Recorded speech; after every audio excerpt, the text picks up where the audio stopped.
and welcome to ICRA's webinar on Indian financial sector. Our financial team comprising of Mr. Anil Gupta, Mr. A.M. Karthik, Ms. Manushri and Ms. Suprita Nijjar will take you through the presentation. Over to Mr. Anil Gupta. Yeah, thank you, Anju. Good afternoon, everyone. Welcome to our webinar on the Indian financial sector. We'll take you through the key trends and outlook which we have on the banking system first, and then on the NBFCs. And before we start with the trends and outlook in the financial sector, we'll quickly touch upon the outlook on the GDP growth from our economy team. So we believe that an uneven recovery is currently underway in the second quarter, but this seems to be driven by the pent-up demand, casting some doubts on the sustainability. With the pandemic continuing in India for over 6 months, and with rampant COVID infections, we expect the behaviors to remain altered for longer than what we had earlier presumed. Additionally, the continued economic uncertainty and the health concerns would result in a prolonged impact on the consumptions and investment decisions. The revenue shock which has been experienced by the central and the state governments could also result in a protected fears about capex deferral and their timely release of the payments to various entities. And after the expected plunge which we saw in the first quarter in the GDP, the year-on-year contraction in GDP will narrow considerably from 23.9% in first quarter to around 12.4% in the second quarter.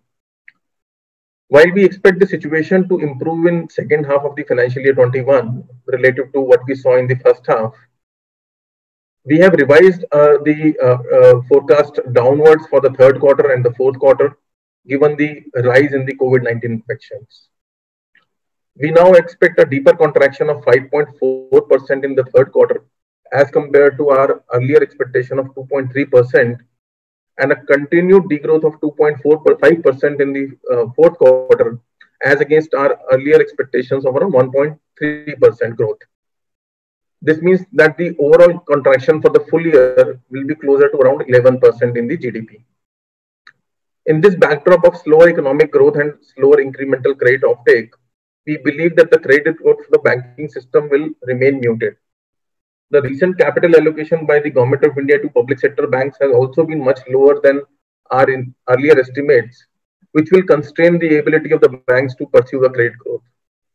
Accordingly, we are also revising our credit growth estimates downward for financial year 21 to 2 to 3% from 6 to 7% earlier.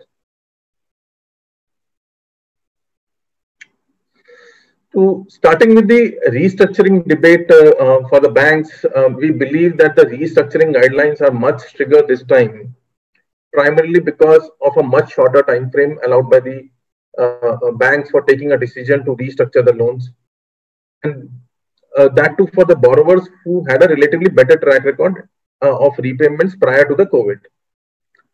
The decision to penalize lenders delaying the decision making of signing an inter-creditor agreement by way of a higher provisioning requirement will also fasten the decision-making process, and an independent credit assessment of such restructuring plan by external rating agencies could give more credibility to these restructuring plans.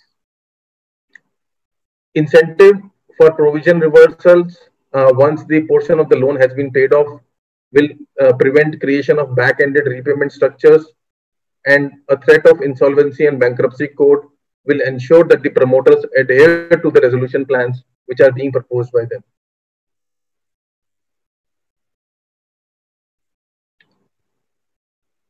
The restructuring also involves lenders to adhere to financial parameters while drawing up the revised repayment schedule of the borrowers.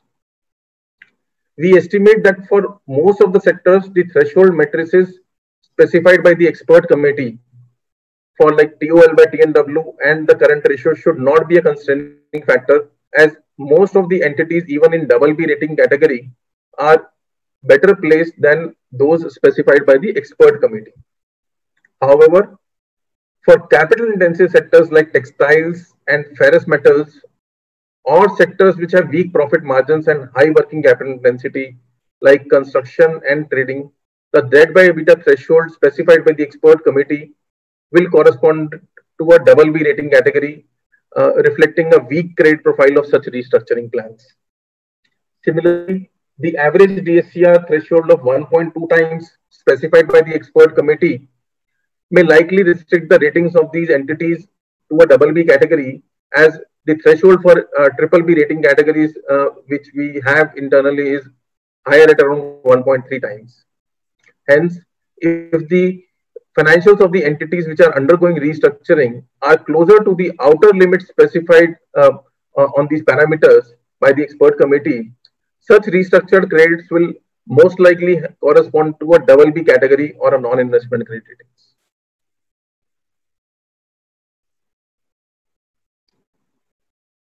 Now, the moratorium which was availed by the customers, we know that it was like it continued to be on a declining trend from phase 1 to phase 2. And notwithstanding this moratorium which was availed, we understand many of the customers have continued to pay during this moratorium period. And the pace of repayments continued to improve across all months, including September. Our interaction with the banks reflects September repayments are better than August. Banks have also highlighted that around 5 to 10% of the customers would have availed complete moratorium with no repayments during the moratorium period, and repayment behavior of such customers would remain as a key monitorable in the coming months. Banks have collected during EMIs during the moratorium period, and such EMIs have been adjusted against the past overdues, which were there as on March 1st, 2020, thereby resulting in a decline in the reported SMA numbers. So June SMA numbers were lower than the March numbers, and in all likelihood, the September numbers will be better than the June numbers also. Also, some portion of the amount collected during the moratorium after adjusting for past overdues could be treated as an advance EMI, which will be adjusted against the payments becoming due from the September month. So we expect that the customers who would have continued to avail moratorium in August, that is those who would not have paid anything in the August, would have declined to around 10 to 15% levels, and this will reflect the potential source of NPAs or the restructuring. The SMA 1 and SMA 2 for the banks stood at 6% as of March 2020, and taking this as a reference point for the advances that could potentially be not restructured, we expect the fresh slippages to come out of this pool and will stand at around 3.1 to 3.7% for financial year 21, and the balance could potentially will be vulnerable for a slippage in financial year 22 if the economic conditions remain weak. Of the residual 10 to 15% of the book non-paying customers in August, we expect that the loans which can potentially be restructured could range anywhere between 5 to 8% of the total loans.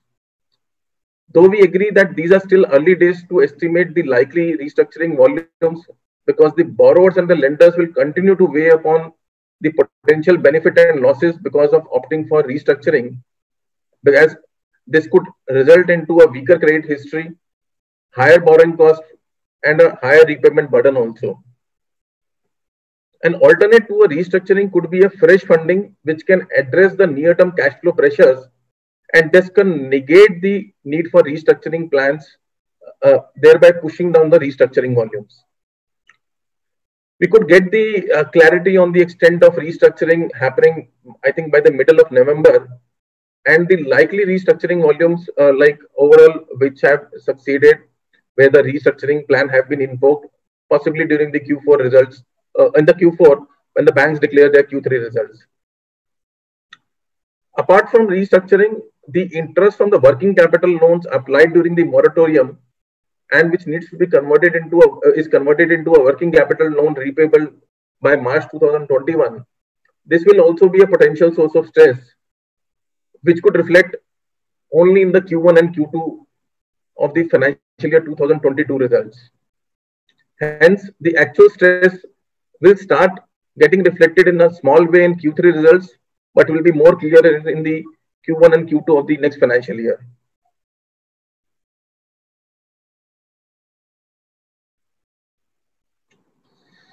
Coming to the trends in the asset quality of the banks and outlook, the fresh slippages for the banking sector touched a decadal low because of the standstill on the asset classification and the moratorium availed by the borrowers.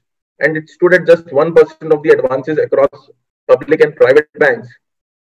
And one thing to notice is that one-off events like AQR, demonetization, February 12 circular, liquidity crisis, or the NBFC crisis have become a recurring feature. And this year, the COVID has become another one-off event.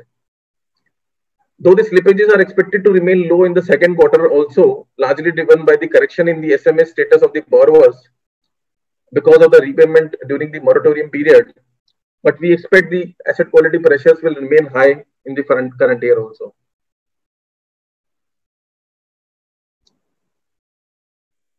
Notwithstanding these slippages which we have seen in the Q1 low slippages and expectations of lower slippages in Q2, as well as the restructuring window which is available with the lenders, we expect the gross fresh slippages could remain high at around 3.1 to 3.7% for financial year 21.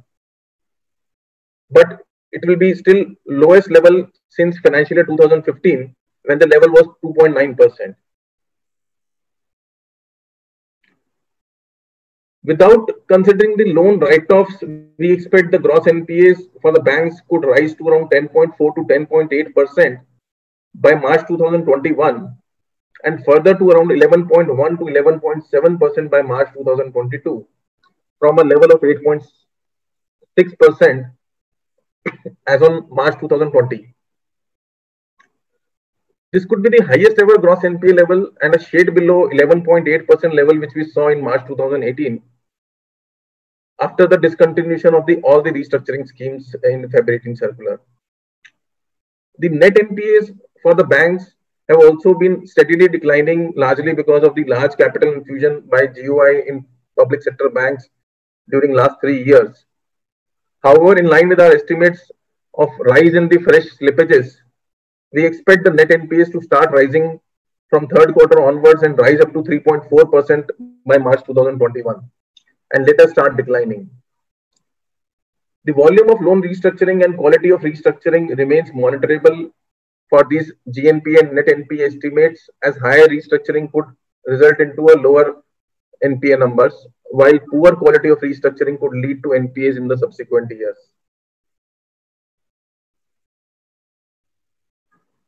Now, since our last webinar, we have reduced our estimates of the fresh slippages. Like previously, we estimated the slippages to be around 5 to 5.5%, and now we have reduced it to 3.1 to 3.7%. We expect the credit provisions for the banks also to decline in the current year because of this decline in the slippages. As against our previous credit cost estimates of around 2.2 lakh crores for the public sector banks or 3.5% of their advances, we expect this to decline to around 1.6 lakh crores or 2.5% of their advances. This will be like a break even at a net profit level with ROA of around 0.1 to plus minus 0.1%, and this will result into a limited internal capital generation not only in financial year 21 but also in financial year 22. For private banks, we have assumed that they will continue to hold higher provisions of around 25% as compared to a regulatory requirement of 10% on the restructured advances. Accordingly, the moderation in credit provisions is lower at 1.1 lakh crores for financial year 21 as compared to our previous estimates of 1.2 lakh crores. With these estimates, the ROA will moderate to 0.3 to 0.7% during financial year 21 for private banks, and it will improve in financial year 22.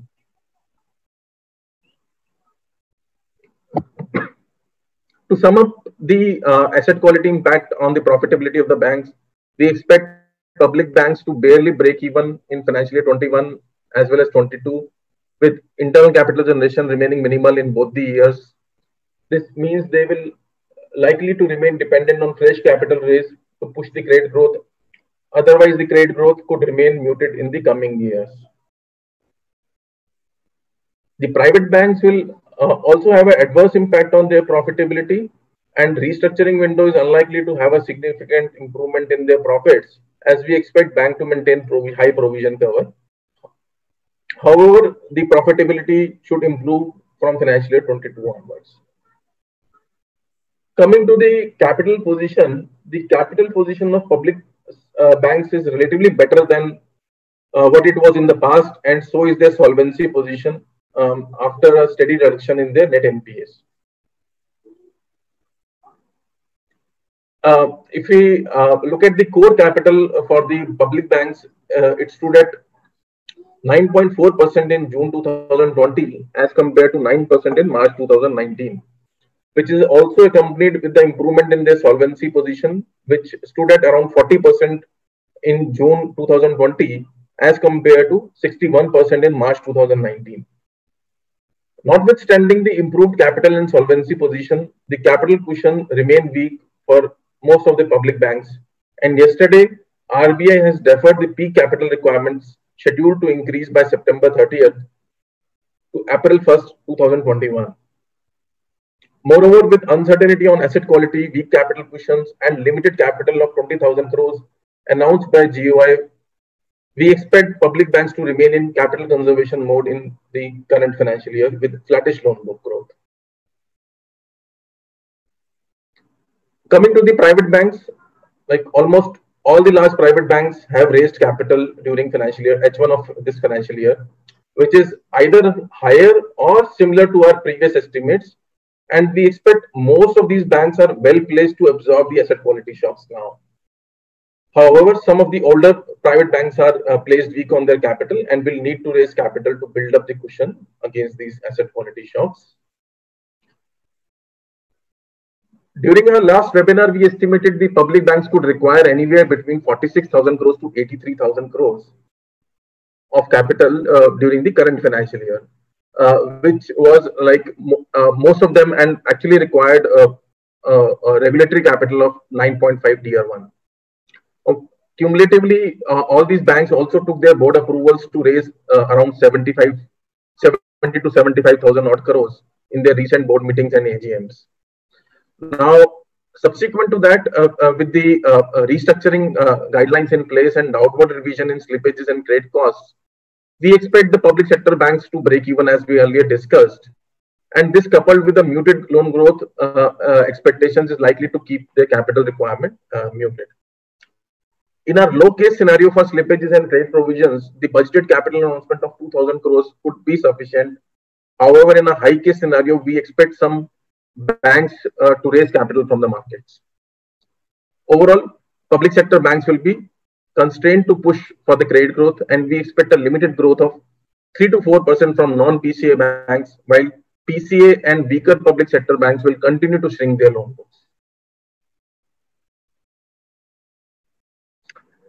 Given our estimates for weak ROA for financial year 22 also for the public banks, we expect them to require growth capital for a 4 to 5% growth in their risk-weighted assets in the next financial year also.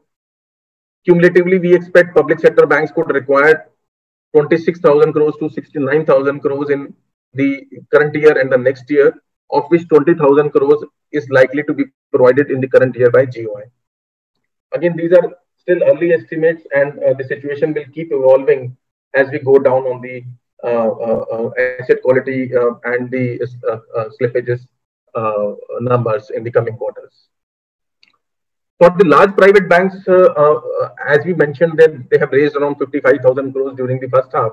We don't foresee a capital requirement for most of the large banks, given our assumptions of slippages and restructuring. The overall capital requirement among private banks is restricted to a handful of banks, and for some of this is largely to maintain cushions over the regulatory requirement rather than the regulatory capital requirement itself in some of the cases. However, capital requirement for some of these mid-sized banks, which are largely there in this stack, they will need to be addressed because it could be large in relation to their size.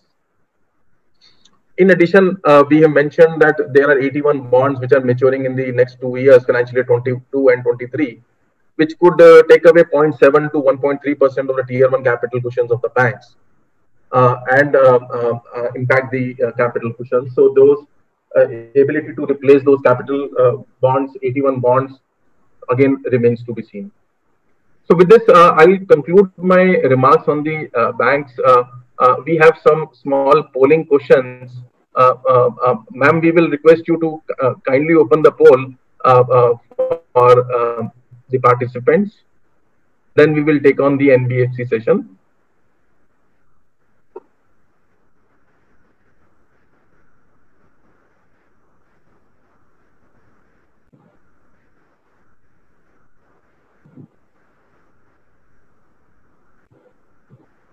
Hello. Yeah. Mr. Gupta, it has started. Yeah. And we'll wait for 5-7 more seconds. 5-7 more seconds, and then we'll stop.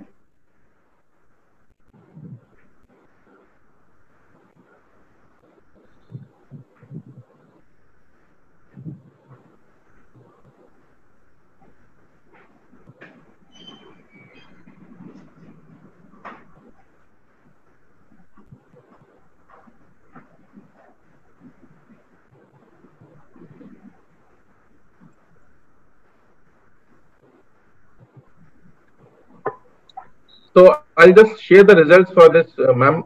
Just hold on. So not sure whether, yeah. So largely, if we can see the results, most of the participants expect a sub 6% growth, with majority also having a view that it will be lesser than 4%. So, ma'am, second question also we can launch.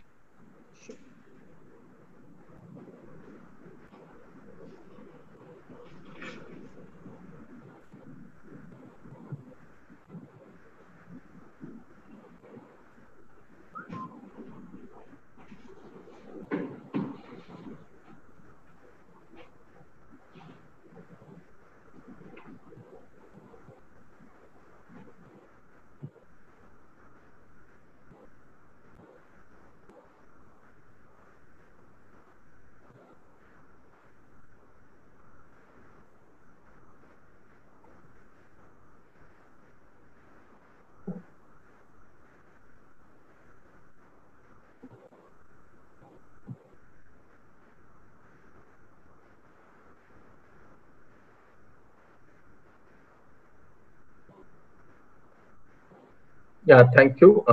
We have got the results, so I'll just share the results. So as we can see, I hope people are able to see the results. Majority of the participants believe that the capital which has been budgeted by the government is sufficient, but it will not leave enough room for the growth. So definitely, if the banks need to grow their books, then they have to assess the capital market, raise the capital from the markets, and then only push for the growth. And some participants, another major chunk, also believe that it is not even sufficient for the regulatory requirements. So thank you for the participation. I'll now hand it over to my colleague AM Karthik, who will take you with the NBFCs. Yeah, over to you, AM Karthik. Yeah, thank you, Anil, and good evening, everyone. We'll start with the collection trends. Starting with the trends witnessed in the NBFC sector, we'll then jump on to the housing finance sector separately. We have tried to break down the sector into 5 large identifiable buckets, namely vehicle, SME, LAP, diversified other retail, microfinance, and corporate loans. Here, collection efficiency is defined basis the entity level data, and classification across the segments is based on the dominant asset class of the entity. Wherever segmental data is available, we have used that. And by collection efficiency, we are defining it as total collections excluding the prepayments vis-a-vis total demand, which is not adjusted for the moratorium. Vehicle segment accounts for almost 30% of the overall NBFC sector credit outstanding, while LAP SME accounts for about 15%. Both these segments have shown slower recoveries in collection based on the sample of entities that we have used, which is impacting the overall sectoral collections, which seem to have slackened from a growth point of view after the recovery that we see in the month of June. Business disruptions, basically post COVID-19, would have impact on the SME business loan and the corporate loans. Corporate loans also include the real estate sector, which was again faced with considerable headwinds even before the onset of COVID-19. We note that the real estate sector may almost 65 to 70% of the loans were already under contractual moratorium. So there was no reason for the demand to arise for those loans. Even for the loans which were not under moratorium, a sizable share for which the demand is again ascertainable, the sizable share had taken shelter under the RBI COVID-related moratorium, and payments remain subdued, which is also visible in the lower 30% odd levels for the sector as a whole. Microfinance collections, however, has improved sharply in June when entities actually started collecting and had previously offered moratorium on a blanket basis, but then subsequently from June onwards extended moratorium on a case-to-case basis. While collection efficiencies have improved sharply and looks better than some of the other asset segments in the NBFC space, the unsecured nature of this exposure is likely to result in, or likely to keep the losses at a higher level. Next slide. Yeah. Collections for the housing finance companies have improved. However, it is still lower at about 80% in August, vis-a-vis what we typically expect, a 95% kind of a collection. Again, not including prepayments, etc. in this. The large four housing finance companies, which account for the bulk of the HFC share, do report a lower collection efficiency of about 80 odd percent. Largely because of the fact that they do also have an exposure on the construction finance book.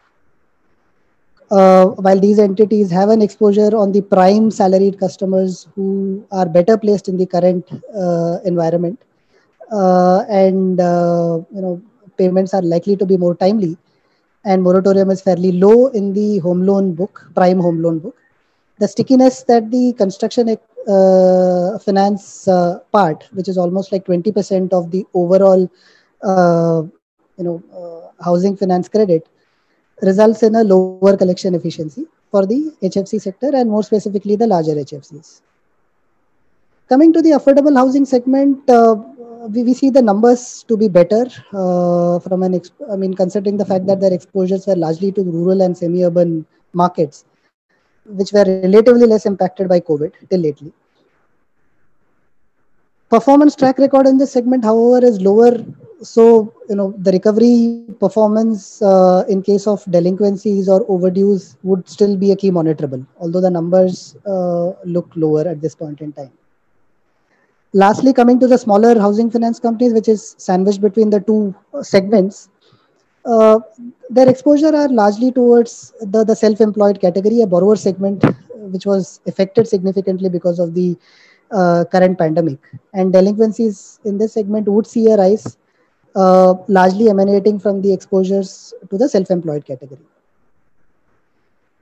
However, there exists some performance track record and recovery track record for these players, which could contain ultimate losses at a lower level, while delinquency numbers or overdue numbers could see an increase. Overall, with the closure of the moratorium window in August 2020, NBFCs and housing finance companies are back to the normal, demand for their dues on a monthly basis. We expect collection efficiencies to register a jump in September, but it will be more attributable to the phenomena of the higher quarter-end collections, the sustainability of this trend in the subsequent month would be a key monitorable, and that would differentiate entities, one entity from the other. Achieving pre-COVID level monthly collections for NBFCs, which could be close to about 90-95%, housing finance companies 95% plus, both excluding prepayment, at this juncture seems some time away, as uncertainties on account of COVID and business disruptions which has already happened seem to have bearing at least on the near-term collections. Next slide, please. Yeah. In line with the collection efficiency trend, we have tried to see what is the vulnerable book, which is defined by the share of AUM where no collections have been received between April and August. This number for the overall NBFC, MFI, housing finance companies put together stands at about 20% as of August 2020. While the share of this AUM would come down, going forward, one has to see the extent of reduction, and that would be a monitorable for us to ultimately define what could be the losses that the sector would face. We could see that MFI losses or the MFI AUM which is not paid is very similar to an housing finance company. But the underlying asset classes are different, and the unsecured nature of microfinance could possibly result in higher ultimate losses than a HFC in this case. We also note that the stage 2 assets as of March 2020, the stage 2 itself is defined by a slightly broader category, which is anywhere between 31 to 89 days overdues. This number was about 7% or 6% for NBFCs and HFCs, respectively. We have seen some, reduction in the stage 2 assets on account of the moratorium being extended and any collections coming during this moratorium from these assets, moving the assets to the lower overdue buckets. So, however, these exposures will remain prone, and the stress could ultimately be visible if the business sentiments continue to remain muted. Next slide, please. So drawing reference from the previous slide, from the vulnerable book of about 20%, we expect that a stress book of 5 to 10% would be something that the entities would have to face with. And most of this book would also be eligible for restructuring. While some of these would be recovered over a time, some might slip, which are essentially not getting restructured.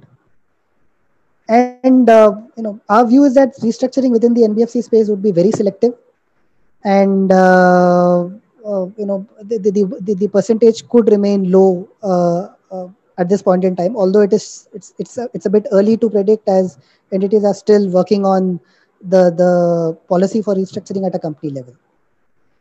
However, going by our assumptions on two scenarios, one on a stressed expectation and one on a possible expectation.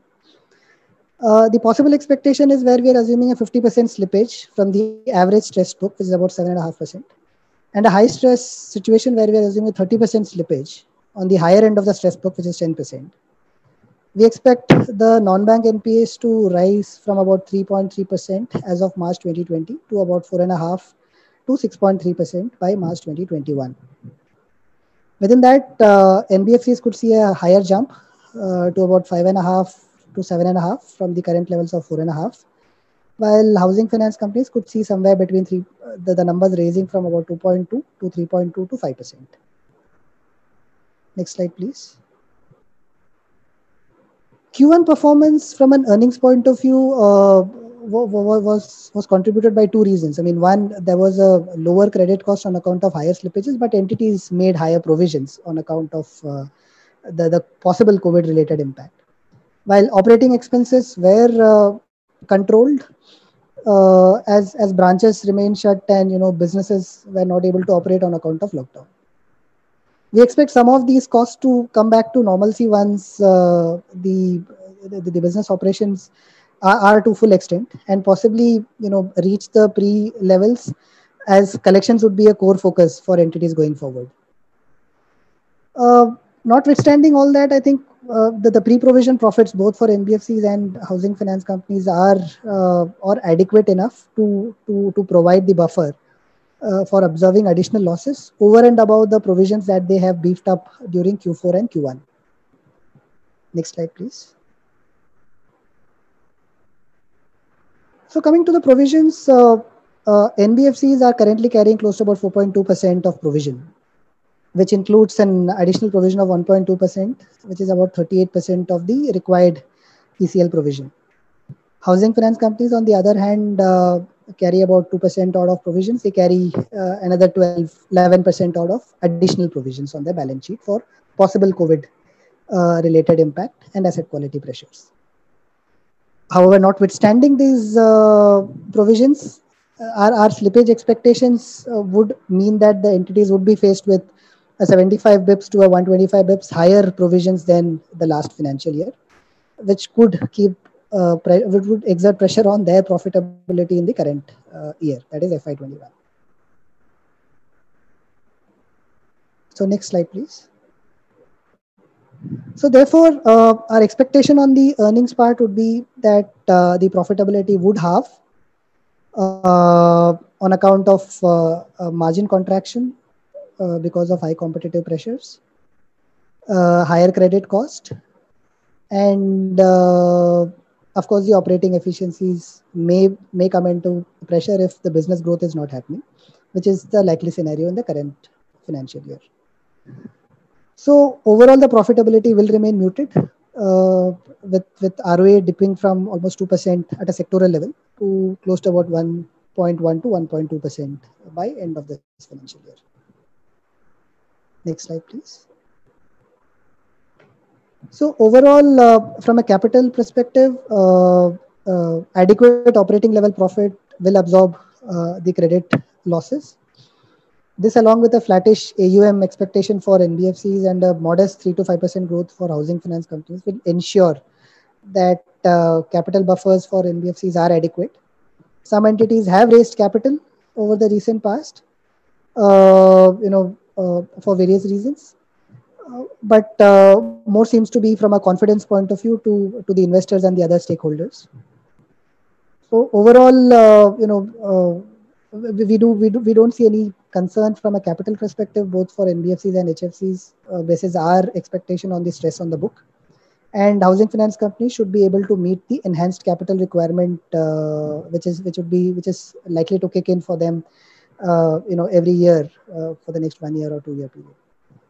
To summarize, asset quality challenges would be key for the entities to navigate in the near term, as regulatory forbearances are behind us. Business sentiments continue to remain dampened as indicated by our GDP outlook. Effectively, headline numbers in terms of asset quality and earnings could drive funding availability for both in terms of capital and debt. As entities prepare themselves for a highly competitive business environment, considering the dampened demand, at least over the near to medium term. So that is the end of the presentation. Ma'am, I think we have some questions for the poll. So if you can open that for NBFCs.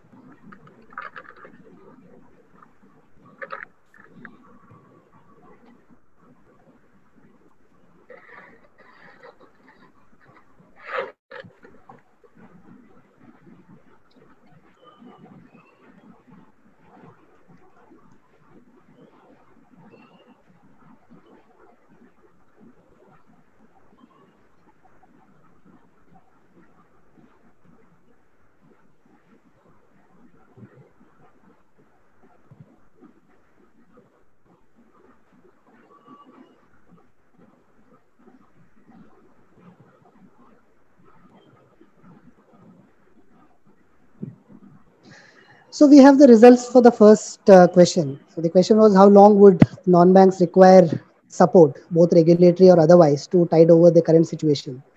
And I think the results can, are a clear indicator of what prevails in the market, which is essentially uncertainty to an extent. So the polling is for one year or so, it's about 30%, 2 to 3 years, about 40%. And there is a need for a separate backstop arrangement. That's again 32%. So it's a fairly divided opinion.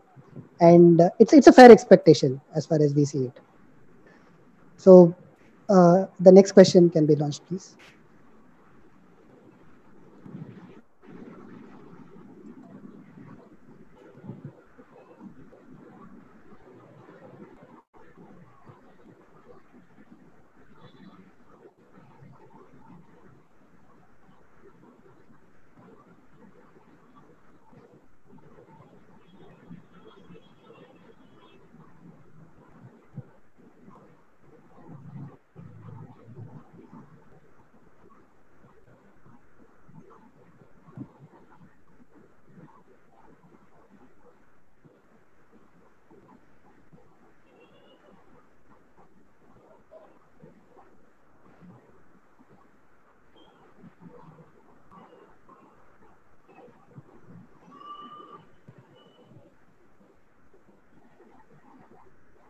Yeah. So the second question was if there is a credit culture or a borrower level impact, and would that have a long-term effect on the lending institutions? Again, in this case, 58% say yes and about 42% say no.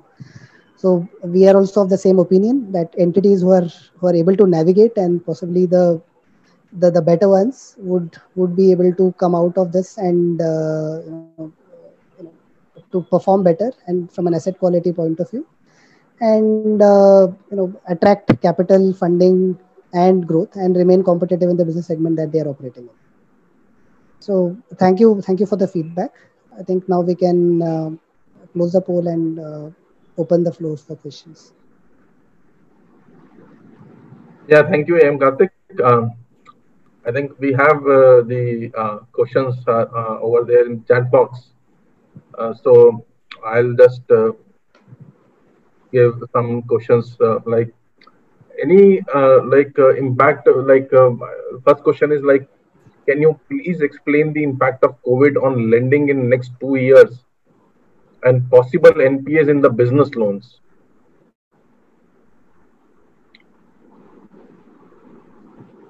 So, like as we have just discussed that the banks as well as NBFCs will remain in the you can say a consolidation mode. The credit growth will not happen much. So that is the first impact, like in terms of the tightening of the underwriting standards because you are not chasing the growth. Apart from that, these business loans, because they are more on assessed income, uh, how much impact has happened in the informal segment, because informal segment is relatively more impacted. So the impact on business loans definitely is going to be higher because of the COVID. So definitely and if you look at these business loans, largely the collateral typically tends to be the property. So LAP, we have seen delinquencies anyways rising even before the COVID also. So there will be definitely an impact on the asset quality in the business loan segment. It will definitely grow up, and the supply in terms of fresh supply, in terms of tightening of the lending standards, will happen, which will curtail the fresh supply to this segment. AMK, you have anything to add on? I think this is fine. Yeah. Okay. One more question. I can take the, yeah. Go ahead. Yeah, please, AMK. I thought I'll take the next question. This was on the NBFC collection efficiency numbers. Is it adjusted for overdue collections? See, I mean, from a collection point of view, there are three components which will flow in at any point in time in a month. One would be the collections which is pertaining to the demand for the current month. Collections which pertains to the arrears which has been built up over the last month, and the prepayments. Now, in a scenario where we are looking at a trend which is an improving trend on account of moratorium, what happens is that when a borrower who has not serviced a loan last month but ends up paying this month, the accounting would be that the collection that has been paid in the current month would be treated as an arrear collection or an overdue collection. But from a trend point of view, the borrower becoming paying borrower is of a primary importance, and that's why from our collection efficiency computation, we have taken in the overdue collections and the current month collections, but we have excluded the prepayments, which can skew the collection efficiency number. So our collection efficiency includes the overdue number, but it in a growing collection efficiency trend that becomes more valid to look at it from that angle. There is a next question on the SME collections. Are they different from secured and unsecured? Yes, at least from the limited data that we have seen for our rated entities, we do see a difference of at least 20% in the collection efficiencies of the secured business loans vis-a-vis the unsecured business loans. The secured business loans are seeing a higher collection efficiency of about 80%. The unsecured ones are seeing close to about 65 to 70%. odd of collection efficiency. So a top end 15 to 20% difference is there in the collection efficiency trend. Suprita, you'd want to take the MFI questions?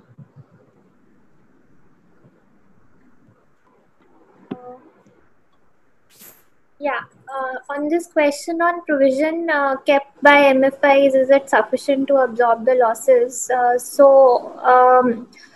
Overall, we are expecting around 6 to 8% kind of credit costs in MFIs. Approximately 1 to 1.5% kind of provisions were made in FY 2020, and some MFIs are building up the provisions in the current year. But overall, we expect credit cost of 6 to 8%. So we would need some kind of provision build up in the current year. It would depend on entity to entity, depending on the collections. We are seeing some difference in state-wise collections. So these numbers could vary, but this is an average figure which we are projecting.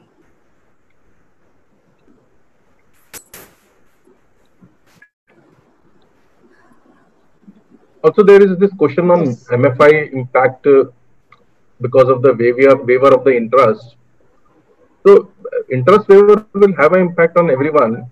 So we have to see what are the modalities when the interest is being waived, whether there will be a compensation from the GOI for the institutions who are going to waive this interest.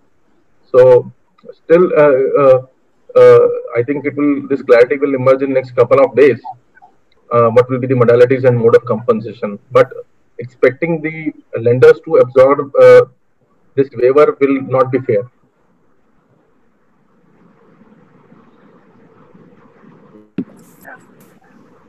And there's one more question for microfinance. For the microfinance segment, should one look at cumulative collection efficiency versus monthly collection efficiency to better estimate the potential loss? Both the numbers are important. Cumulative collection efficiency we are looking at both the numbers, but current collection efficiency gives a better estimate on the trends and what percentage of borrowers have still not started making the repayments. So probably current collection efficiency would be a better indicator to estimate the losses. On state elections, whether they could have a detrimental impact, it would be difficult to comment. It would depend on regional level issues. Typically, state elections have not had much impact on delinquencies and collections.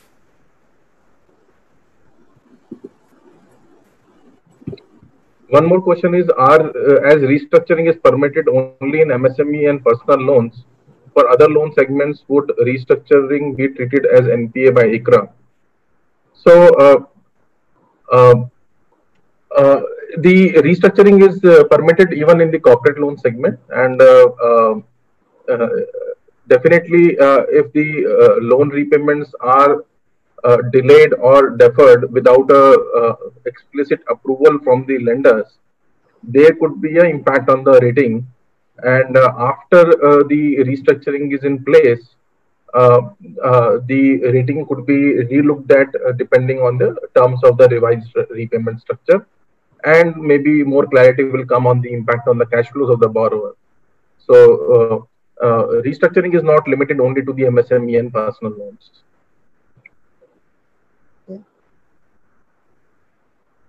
So there's one question on the expectation of the percentage portfolio to go into restructuring for NBFCs and associated impact on provisions.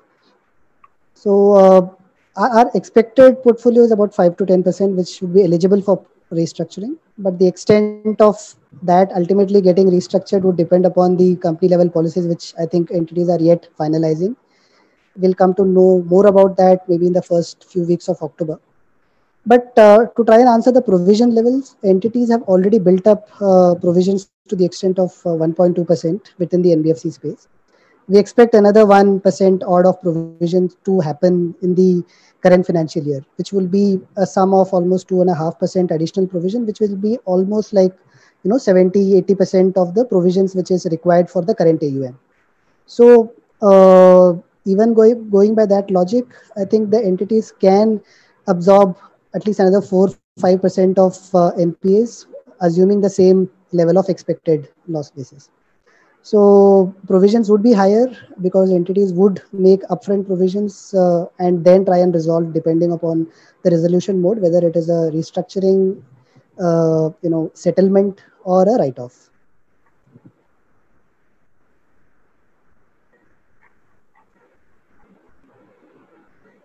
So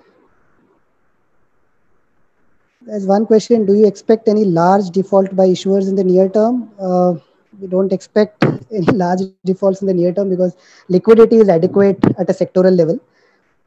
Liquidity, at least in the last 2-3 months, in terms of various government initiative and the RBI related funding, has resulted in flow of funding to entities which actually needed money.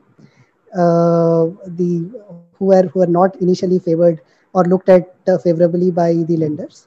So liquidity is adequate. So near level defaults are not anticipated at this point in time, at least, or are less likely. One more question is on the expectation of consolidation and M&A in this sector. So this sector has been anyways going through the consolidation over the last 2 years since the liquidity crisis emerged for the NBFCs. And there has been a passive consolidation in terms of the weaker NBFCs, degrowing in terms of their on-balance sheet AUMs. And this is likely to continue. So passive consolidation will definitely continue. In terms of active consolidations, I think maybe it may be some time away because the participants will need to see the long-term impact of COVID on their own financial position before talking about any M&A. But a passive consolidation is already underway in the sector.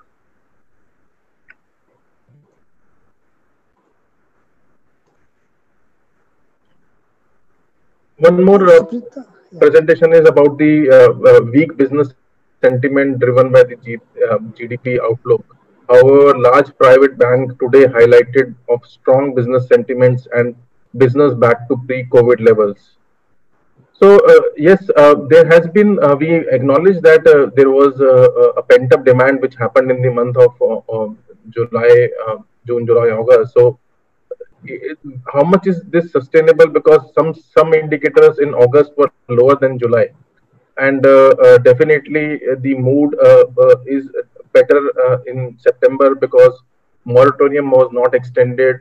There are some clarity which are emerging on how the collections are panning out after the moratorium has lifted, and September collections, as you mentioned, have been better than the last month. So that way, we will definitely be better in every month, from the levels which we have seen in last quarters. So yes, but what we are saying is going back to pre-COVID levels will take some time.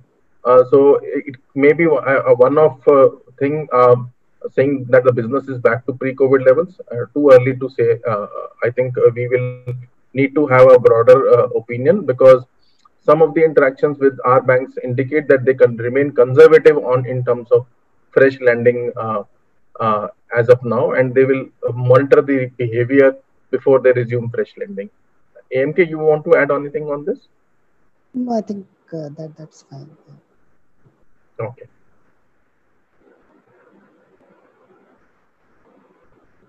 Okay. Suprita, there are some questions on MFIs if you want to take. Ultimate loss, I think you had already answered, but you want to take it up. Yeah, you want to take up the collection efficiency part first, AMK? Where is that question?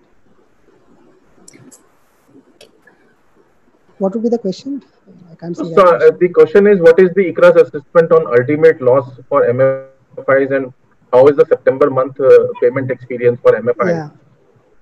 So just to give a broad figure, like we have discussed, the number is so anywhere between 85%. Like couple of days back, we discussed collections have been around 85%, and most of them, like some of them, like told that 90% is number which they are expecting to touch by the month end. So the collections during September were better in MFI. And ultimate loss, I think Suprita has already mentioned. I think Suprita, you mentioned about 8%, close to 8%, right? 6 to 8. 6 6 to 8%. Yeah. That is one. Okay, there's some question on the would there be a difference in LGD before and after COVID that would define the actual losses respective of the accounting losses? Yes, the LGD numbers could get revised, but one has to understand that ECL is based on the past track record of how the asset classes have performed, and of course, in the last 5 years, the trend has been on an improving front. So, if delinquencies improve or weaken in the current financial year on account of COVID, etc., and numbers increase, one could see that LGD numbers for the future years could get revised on the upward direction. So there's another question on the some breakup on the collection efficiency of the vehicle loan. So vehicle loan for the NBFC space is somewhere close to about 4.7 lakh crore. Of that, almost 2.2 lakh crore would be the commercial vehicle piece, and another 1.3 lakh crore would be the passenger vehicle part. Collection efficiency in both these segments have been in that 60% odd levels, which essentially is driving the overall, the vehicle loan segment collections. So the other participants in this or constituents in this are two-wheeler tractor, where the numbers are better, where we are seeing somewhere close to about 75 to 80% collections, largely on account of the smaller ticket size and the rural exposure base, where collections have not been significantly impacted. There's also on how much percentage of customers would not have paid even a single installment for each segment in HFC and NBFC. We have tried to put that in the chart. I think the chart that is visible on the screen now, you could see the numbers across the segments. On which are the segments which are resulting in the pain. Vehicle is 31, SME is 23, other retail diversified is about 20%. Corporate loans is about 60%. The corporate loan includes the real estate piece also, which is why the number looks higher. I think that was also a question that was raised. I think one interesting question is this: will NBFCs and NBFC MFI do restructuring? Yeah, I mean, we have seen entities do restructuring. At least there are two entities which, at least I have seen entities do restructuring as per the MSME forbearance, which was available in the Jan 19 and subsequently extended now. So there has been restructuring, and this is a recent phenomena which is observed in the last financial year where restructuring was done. So I think NBFCs can do restructuring, and I mean, may take up if the cause is right, and if they see a visibility in collections post restructuring. Because one also need to understand that post restructuring the account is on a tight leash, because an account post restructuring, if it is 30 plus past due, then it automatically slips into an NPA category. So restructuring will happen under COVID, but it would be very selective. Entities may take up the MSME restructuring route depending upon the category of the borrower, if that suits them, because there is no such stricter regulations under those restructuring norms. Suprita, one more question is about what was the ultimate loss for MFIs during demonetization? So during demonetization, also losses which we saw were around 7.5% to 8%, which were spread over 3 years. But the overall losses were around 7.5%. Okay.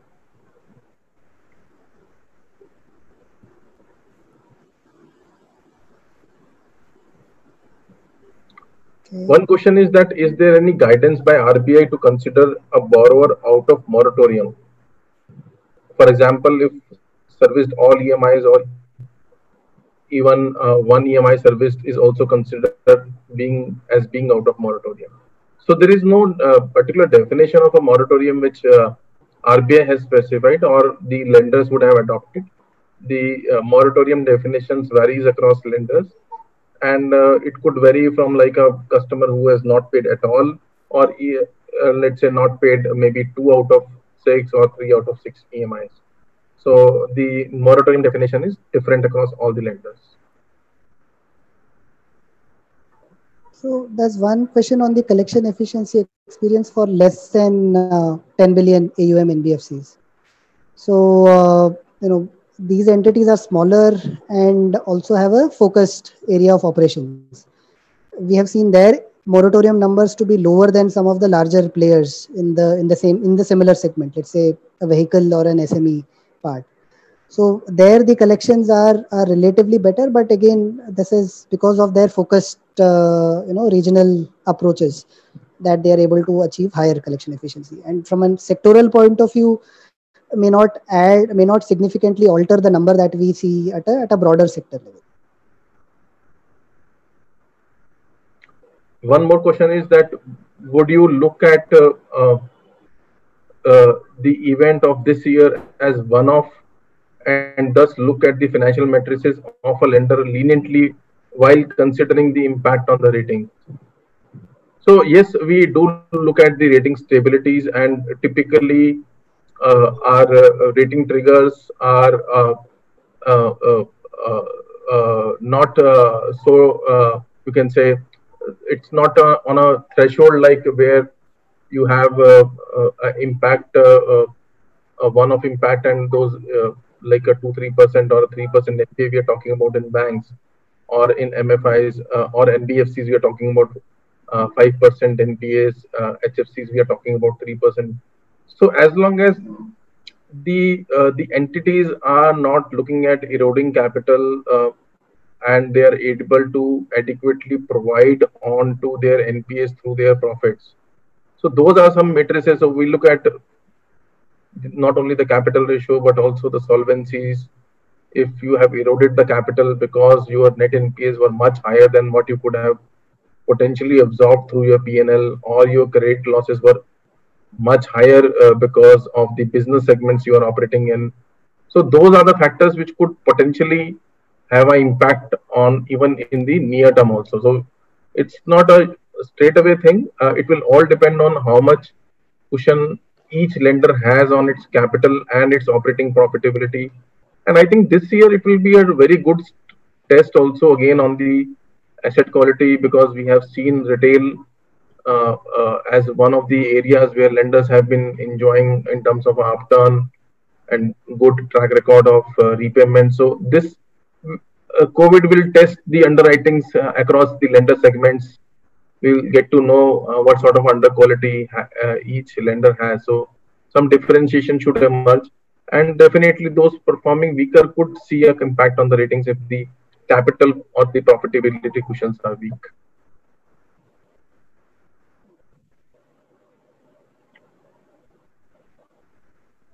There are a bunch of questions on the commercial vehicle part and few other asset classes. I'll start with commercial vehicle, where there's a request for the estimate of credit cost. So typically commercial vehicle losses is defined by the repossession losses which the entities have.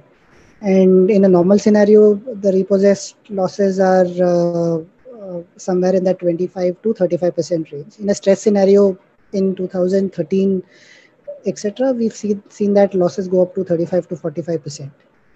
But the current situation is somewhat different, wherein there is a transition from on account of the regulatory BS standard, and the older vehicles which are cheaper, and the new standard vehicles are costlier by about 15-20%. The repossessed losses could be lower at similar levels and may not see the peaks that we saw during the last financial year. So I mean during the last crisis rather. So we could rather keep it at similar levels of 25-35% in the current scheme of things.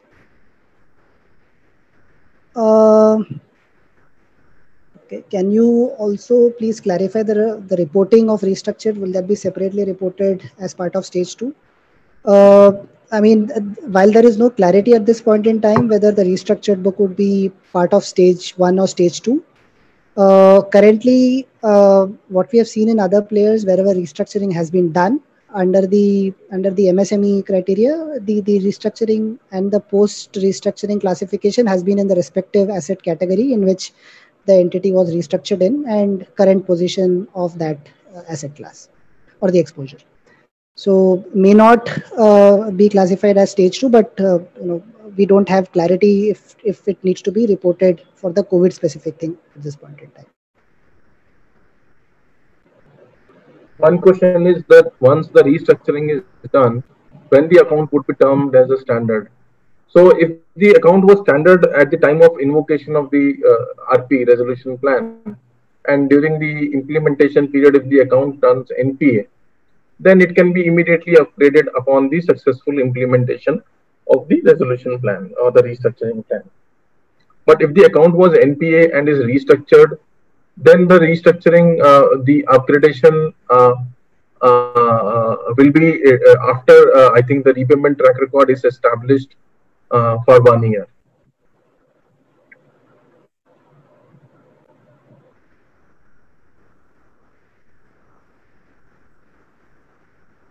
Yes, there is a question on the that the vulnerable AUM of corporate loans is about 60%. What is the expected loss?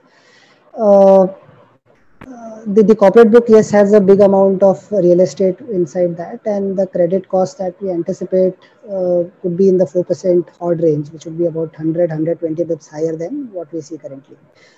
The expectation largely stems from the fact that ultimately this is a secured asset class. So the ultimate losses could be lower, while the entities may have to create provisions during the interim period on account of the ECL or otherwise. While the ultimate losses may not be high because of the secured nature.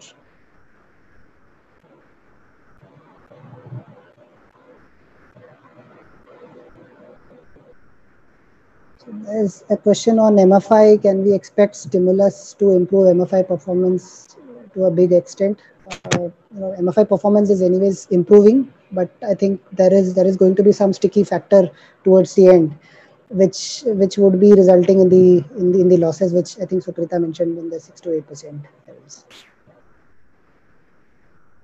One more question is, do you think similar trend of NPA would flow after restructuring, which we saw in financial year 13 to 18? It's the bucket changing from restructured standard advances to NPA. So as we discussed, that there are necessary safeguards which are built around the restructuring this time, and few of them, like we told, that it is like one is the limited time frame which is there for restructuring. Second is the borrower has to be a relatively better track record borrower with SMA status of SMA 0 as on 1st March. And third is there is definitely an independent credit assessment also which is being proposed to ensure that there is some credibility attached to the restructuring. And fourth, the expert committee parameters which are there, definitely it will prevent some of the maybe over leveraged borrowers getting away with this restructuring. So maybe these are some safeguards which should at least result in restructuring which is relatively of a better quality and should recover if the economic conditions improve. But yes, these remains monitorable.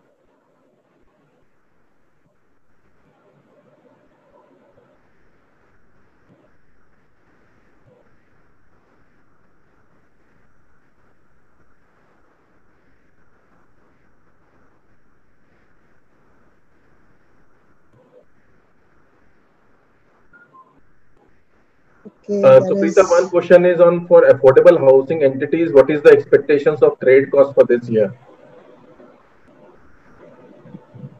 Yeah. So overall for housing, we are expecting the NPAs to go up from around 1.4% to 3%. For affordable, the impact could be slightly higher because the share of self-employed segment in affordable low income is higher, where the impact has been higher. So there, the NPAs could increase marginally higher to around from around 2% to 3.5%. Manushri, would you like to add anything? No, and also that will also partly get driven by the fact that a lot of those portfolios are not seasoned, and as the season, we'll see a bit of a built up happening on account of that as well. So I think there was also another related question around this, that do you see that affordable housing outperforming the other HFCs? So I don't think that will happen, because again, underlying borrower itself could be more vulnerable. So there is one question on the new fintechs and NBFCs which have been incorporated in the last 2 years, and what is their survival post-COVID. Yes, I think funding would be a monitorable for all these entities, at least in the near term. The first half, we have seen banks coming forward with the various schemes which were announced by RBI and Government of India to facilitate funding to the lower rated smaller entities. Sustainability of that going forward in the second half would have to be seen, because anyways banking system is currently the looking like a sole lender to the sector as a whole, and funding would be a challenge for these smaller NBFCs. But the way out for them is, I think most entities are getting into a co-lending or a business correspondent arrangement with the larger entities, which could support or keep their operating leverage under control and still report reasonable earnings. So in the absence of funding, I think this option of tying up on a co-lending arrangement with larger NBFCs and banks opens them an option for. And unlike a corporate sector entity, NBFCs do have an option to scale down their balance sheet and run a model which may not be dependent upon debt repayment or debt funding as such. So that option is obviously available. So there are some questions on the job losses impacting economy, and would we see two-wheeler, consumer loan, home loan market in turn get affected? Yes, it could be, because that's where the restructuring and the incremental stress aspects come into play, where we are seeing a jump in the performance of the NBFC, jump in the gross NPA numbers of NBFCs and HFCs. The fact remains that the jump would be higher in the lower salaried segment and the self-employed category, which is what would be driving these numbers for both the large segments, which is NBFCs and HFCs. One question is that what will be the percentage of the restructured standard advances which could turn into NPA in financial year 21 and 22? So the probability of restructured advances turning into NPA in the current year itself looks low, because the restructuring window anyways is available till June in the corporate advances, and in retail till March. So, and also the lenders have flexibility to give a moratorium of up to 2 years, which will be the given in the initial period of the restructuring. So a 5-year loan converted into 8 years. So first 2 years will be a moratorium for the borrower. But nonetheless, the borrower has to service the interest during the moratorium also. So if the situation is so weak that the cash flows have impacted in such a way that even interest generation to the operations is challenging, then those could be the potential sources of stress. But as a part of resolution plans, the lenders can even decide on such cases where the cash flows may not be even sufficient to service the interest and give additional funding. So in 21 and 22, the probability of slippages appears to be low from the restructured book. It will possibly come in later years only. There are a bunch of questions again on retail part. Is the situation going to give a huge push to the gold loan NBFC growth? Yeah, I mean, both the current situation and the fact that gold prices have remained high, notwithstanding some correction over the last few months, but the prices are still holding up at a higher level. So we could see gold loan companies growing at a faster pace. Entities currently are talking about a 15% growth, but it can be exceeded if the demand continues to remain, umpteen, because of the fact that the normal MSME loans are going to be, restricted by other NBFCs. Since this loans are going to be backed by gold, the segment as a whole can see the growth to be higher at about 15% plus is what we could anticipate. But I think entities are taking it at a 15% level for the current year. So we'll have to see how it ultimately pans out. There's a question on sentiments towards new CV.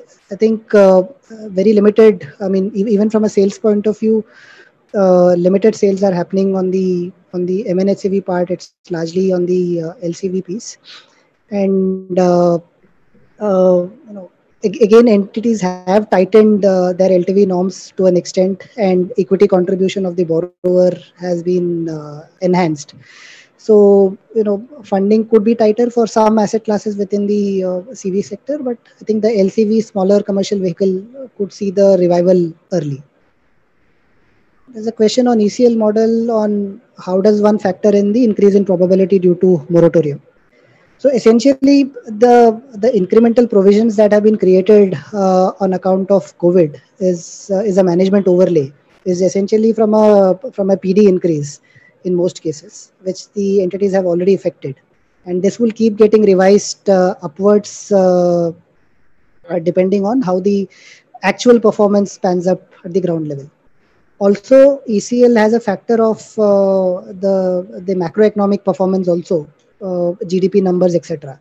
With a double-digit GDP reduction, I think the other numbers which go into the ECL model will also get revised, and ECL provisions would have to be enhanced overall. There's a question on which all segments can see higher co-lending. Co-lending could be seen in asset classes which are difficult to originate and smaller ticket sizes. Somewhere in the SME sector or the consumer finance part, where the technology can be leveraged upon and loans can be originated.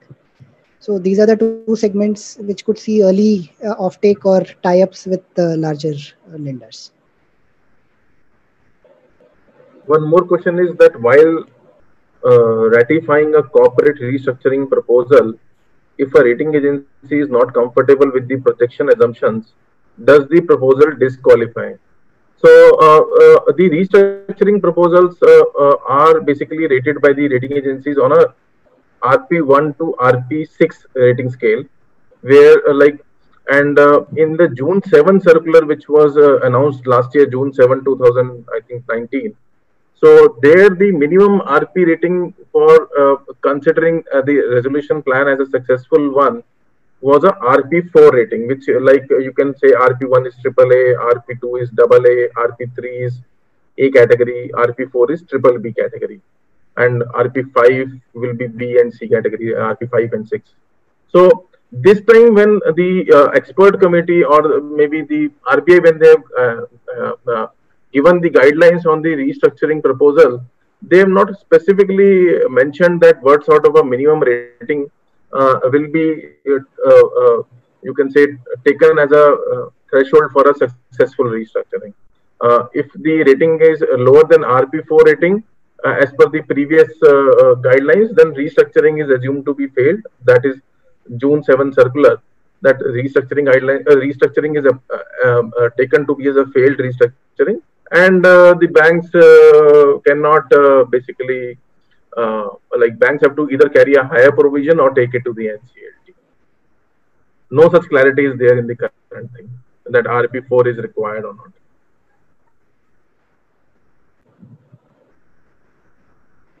Suprita, there is a question on moratorium percentage in affordable housing, and what is our expectation on roll forward and NPA percentage? Maybe we could define our affordable housing definition and indicate our. Yeah, Manushree, you'd like to take that? Yeah. Yeah, so see, in terms of definition, typically the definition we go by for affordable housing is largely, where the entities where the average ticket size, say, would be about 8 to 10 lakhs, and most of them being in operations in the last 5, 6 years, and where the underlying borrower is largely, the low income self or more of self-employed cash salary kind of borrowers. That's largely our definition in terms of the affordable housing.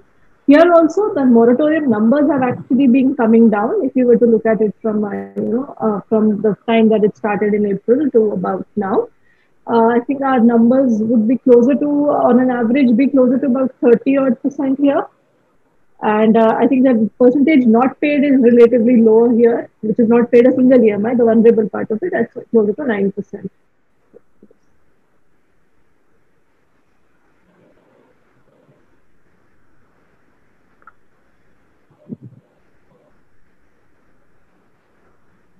In terms of NPAs, I think we already covered part of it earlier also. We do expect some increase to happen there. Again, one of, obviously because the underlying borrowers are more vulnerable, there's a larger proportion of self-employed customers. And also as the portfolio seasons. So the number increase there could also be there. Yeah. Manushree, there is also a question on collection efficiencies for the infrastructure sector. If you can take that. Sure. So while our charts here are kind of excluding that infrastructure portfolios, but basis our analysis and discussion on those entities, the collection efficiencies are fairly comfortable there. Also because in the subsequent period of the lockdowns, most of the infra projects, especially under the power and generation and all, they got the must-run status and they continue to operate. Even electricity demand is kind of coming back. It's come back. So to that extent, there the collections are quite okay. Even on the roadside, almost I think 80% of toll collections, and it's back to those levels from last year. So infrastructure projects to that extent are kind of doing okay, and hence while to some extent there is a moratorium which is got built in the portfolios, but the money is kind of not going out. It's kind of getting built up in the DSRA accounts. So to that extent, there the concerns are low. One question is, how do you define customers who have not paid? One EMI not serviced or all not serviced? So when we say the customers who have not paid, like we are talking about incremental basis, like how much have paid in the month of July, August. So if a customer who has not paid July but paid in August, for us it becomes a paid customer because incrementally he has started paying. September, so as we see in this slide, the collection efficiencies are increasing. So we say that, okay, for example, in the NBFC left chart, 38% were the paying customers, which increased to 70% in the month of August. So 30% are non-paying customers.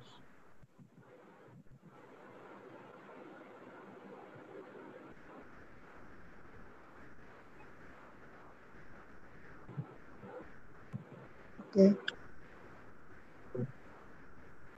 So there's a request to comment on the liquidity of NBFCs. Which segment needs to be a key monitorable from a liquidity point of view? I think across the sector, barring I think the construction finance book, the liquidity is more or less adequate as collections have picked up than the low levels, and leverage is fairly low, which keeps the debt outflow also or the debt component lower. So liquidity by and large for the sector is adequate at this point in time, barring possibly construction finance, where I think the inflows are yet to pick up.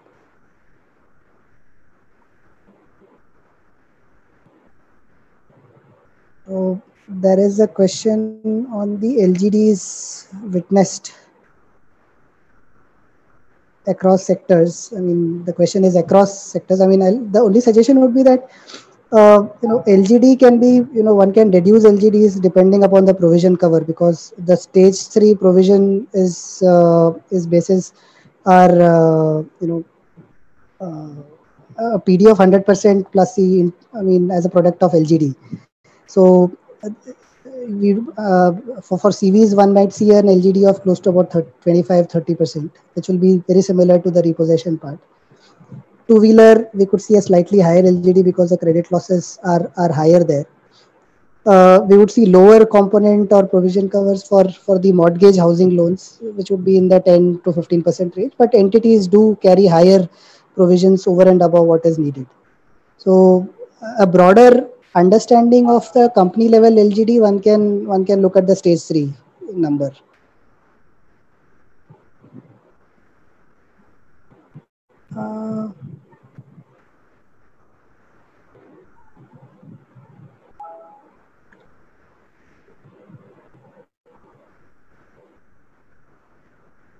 So there are two questions on the collection efficiency and the approach on the no EMI paid customer visit, not an aggressive estimate. But again, one from a non-paying customer perspective, the portfolio is eligible for moratorium till August. So a borrower who is not paying on account of moratorium or otherwise is difficult to ascertain. The trend that we are seeing and what one can take away at this point in time is that the percentage of loans, and compare it with non-paying borrowers and compare it with peers, and how the performance has been. I think September would be a key month from a clear identification of what could be the stressed book. But September, whatever early data that we hear is that the collection efficiency has jumped quite substantially, because the moratorium is no more available and all borrowers are required to make the payment. So, while we understand that collection efficiency is reaching that 90% plus for NBFCs and 95% plus for housing finance companies, is going to be somewhat distant. Our expectation of the stressed asset book is would be in that 5 to 10% range, which is what we are saying as an overall stress book, irrespective of the borrower segment and the percentage of the loans which are not paying.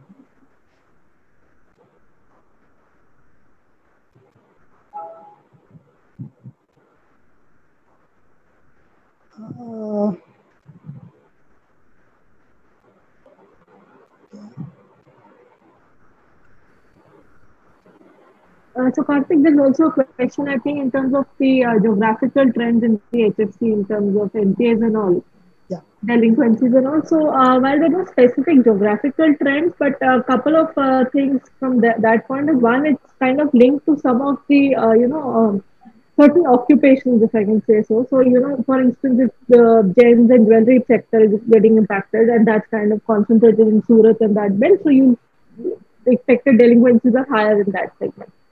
The other parts of the country where maybe the lockdowns have been more extended than the other states or cities, that's where, but otherwise no specific geographical trends that we have. To be more linked to those occupations and livelihoods.